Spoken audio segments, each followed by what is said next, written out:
श्री गणेशाय नमः। अथ कार्तिक महात्म्य 32वां अध्याय। सूत जी कहते हैं कि ध्वजारोपण सब पापों को नाश करने वाला है। चारों वर्णों में से जो कोई भी भगवान के मंदिर में झंडी लगाता है वह ब्रह्मादि देवताओं से पूजित होकर विष्णु लोक को प्राप्त हो जाता है। नारद जी कहते हैं कि हे राजा पृथु, हम तुम्हें एक पुरातन इतिहास सुनाते हैं। पूर्व काल में सत्य युग में सुमति नाम वाला एक चंद्रवंशीय राजा था।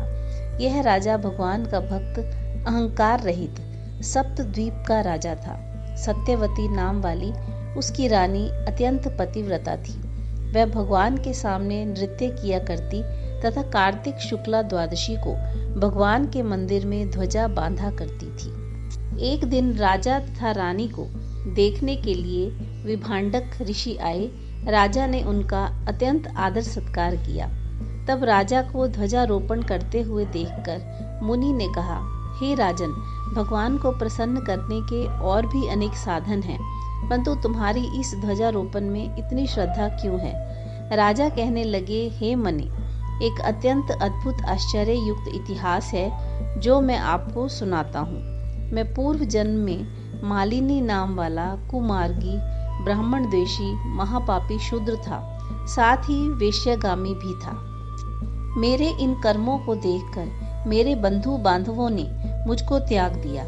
इसके बाद मैं वन में जाकर एक टूटे हुए विष्णु मंदिर में रहने लगा। वन के मृगादि जीव जंतुओं को मारकर पेट भरने लगा। इसके पश्चात विंध्याचल पर्वत पर रहने वाली कोकिलिनी नाम वाली निषाद की कन्या, जिसने अपने पति को मार दिया था, भूख से व्याकुल हुई वहां पर आ गई और मेरे पास ही रहने लगी। संयोगवश कार्तिक शुक्ला द्वादशी के दिन हमने एक कपड़े को बांधकर उसकी झंडी सी बनाई और दोनों मदिरा पान करके उस झंडी जैसे कपड़े को लेकर विह्वल होकर सारी रात खूब नाचते रहे। सारी रात नृत्य करते रहे। सारी रात नृत्य करते रहने के कारण प्रातःकाल हम दोनों की मृत्यु हो गई।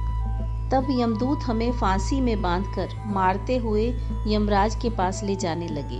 उसी समय विष्णु भगवान के दूत विमान लेकर वहां पर आ गए और यमदूतों को धमकाते हुए बोले, तुम पापियों को यमपुरी ले जा सकते हो, धर्मात्माओं को नहीं।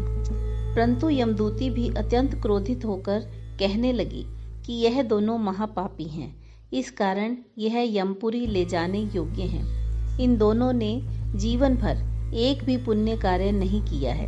तब विष्णु पार्षद कहने लगे कि महाखेद की बात है कि तुमको धर्म अधर्म का कुछ भी ज्ञान नहीं है। ये ठीक है कि ये दोनों सारी आयु महापापों में रत रहे हैं, परंतु इन्होंने कार्तिक शुक्ला द्वादशी को भगवान के मंदिरों में ध्वजारोपण तथा नृत्य किया है। अतः अब ये पापी नहीं रहे, इनके संपूर्ण पाप नष्ट हो गए हैं। इस कारण ये विष्णु लोक में जाने के अधिकारी हैं, भले ही इन्होंने अनजाने में ही यह सब कार्य किया है। इसके पश्चात विष्णु भगवान के दूत उन दोनों को विमान में बिठाकर विष्णु लोक को ले गए।